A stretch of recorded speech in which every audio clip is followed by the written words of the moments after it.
আমার নবীজির মিলাদের কথা সমস্ত নবীগণ উম্মতদেরকে বলেছিলেন।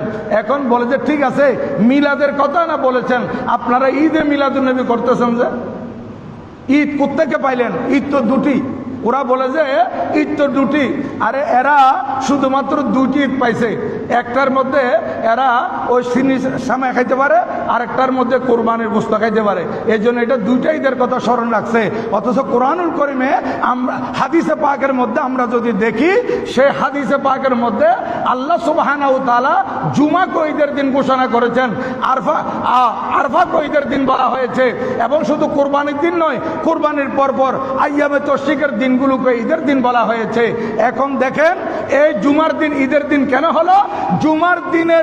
জুমার দিনকে ঈদ ঘোষণা করার একটি মাত্র কারণ, উল্লেখযোগ্য কারণ হচ্ছে ওই দিন হযরতে সৈয়দনা আদম আলাইহিস সালামকে আল্লাহ পাক সৃষ্টি করেছিলেন।